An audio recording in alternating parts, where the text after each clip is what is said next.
लोगों को पाठ नंबर 12 अशोक का शस्त्र त्याग कक्षा 7वीं का 1 नंबर का पूर्ण वाक्य में उत्तर दो, इसके प्रश्नों के उत्तर कराने जा रहा हूं और इसके बाद ही मैं आप लोगों को 2 नंबर के प्रश्नों के उत्तर भी कराने जा रहा हूं, क्योंकि थर्ड एवल्यूशन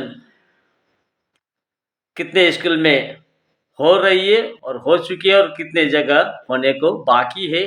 तो इन पाठों से आप लोगों को प्रश्न आने की संपूर्ण संभावना है। तो शुरू करते हैं। 1 नंबर पूर्ण वाक्य में उत्तर दो का मगध और कलिंग के बीच कितने सालों से युद्ध हो रहा था। इसका उत्तर होगा मगध और कलिंग के बीच 4 सालों से युद्ध हो रहा था। ख नंबर का प्रश्न, कलिंग के महाराज को युद्ध भूमि में वीर गति प्राप्त होने के पश्चात युद्ध का भार किसने संभाला। इसका उत्तर होगा कलिंग के महाराज को युद्ध भूमि में वीर गति प्राप्त होने के पश्चात युद्ध का भार राजकुमारी पद्मा ने संभाला। अब ग नंबर का प्रश्न, राजकुमारी पद्मा ने अपनी सेना से कौन सा प्रण करने को कहा। इसका उत्तर होगा राजकुमारी पद्मा ने अपनी सेना से जननी जन्मभूमि को पराधीन होते देखने के पहले सदा के लिए अपनी आंखें बंद कर लेने की प्रण करने को कहा। अब घ नंबर का प्रश्न, राजा अशोक ने किससे अहिंसा की दीक्षा ली। इसका उत्तर होगा राजा अशोक ने बौद्ध भिक्षु से अहिंसा की दीक्षा ली। अब फिर आगे बढ़ते हैं।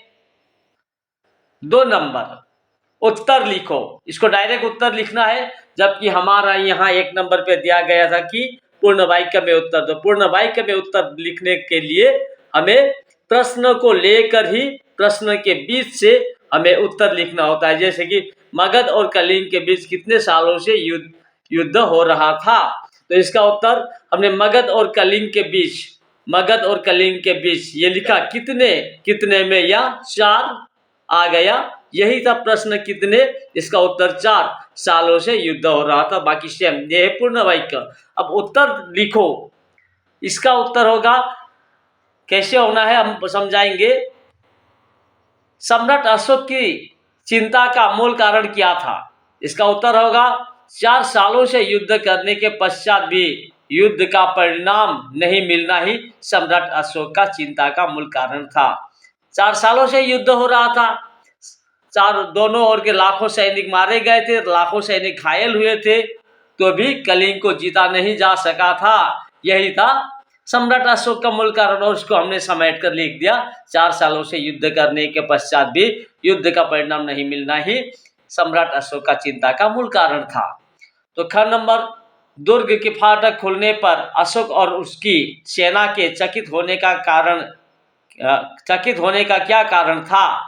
इसका उत्तर होगा फाटक के बाहर शस्त्र, ये शस्त्र है, सज्जित विशाल स्त्रियों की सेना निकलते देखकर और स्त्रियों के सेना के आगे पुरुष वेश में आगे बढ़ती हुई वीरंगना को देख अशोक और उसके सेना चकित रह जाते हैं।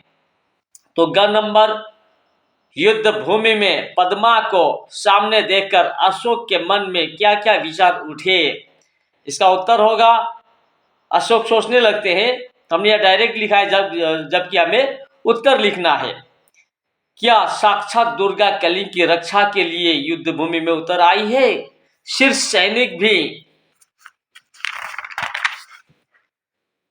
सभी स्त्रियां हैं, क्या स्त्रियों से भी युद्ध करना होगा।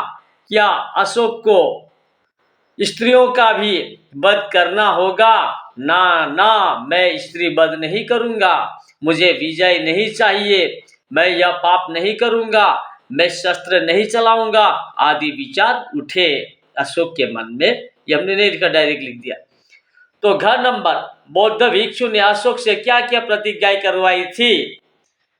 अब इसका उत्तर होगा, जब तक मेरे शरीर में प्राण रहेंगे अहिंसा ही मेरा धर्म होगा। ये कि मैं सबसे प्रेम करूंगा और मेरी करुणा का सदा व्रत आप सबको मिलेगा। ये दूसरा है, जब तक जीवित रहूंगा अपनी प्रजा की भलाई करूंगा, सब प्राणियों को सुख और शांति पहुंचाने का प्रयत्न करूंगा, सब धर्मों को समान दृष्टि से देखूंगा आदि प्रण प्रतिज्ञाएं करवाई थी। ये आदि है, ये हमने आदि लिख दिया था, ये आदि होगा। तो अंगा नंबर बौद्ध धर्म की किन्हीं 2 वाणियां लिखो। इसका उत्तर होता है 1 नंबर में अहिंसा ही परम धर्म है, दूसरा है सर्वधर्म क्षमा। बौद्ध धर्म में सब धर्मों को समान दृष्टि से देखा जाता है। तो ये था आज का वीडियो। आप लोगों को वीडियो कैसी लगी? अगर अच्छी लगी हो तो लाइक कीजिएगा, शेयर कीजिएगा, सब्सक्राइब कीजिएगा, कमेंट्स कीजिएगा। मैं आप लोगों को चौथे एवल्यूशन के लिए संपूर्ण एक्टिविटीज के सहित प्रश्नों के उत्तर देने की संपूर्ण कोशिश करूंगा। आज के लिए बस इतना ही। धन्यवाद।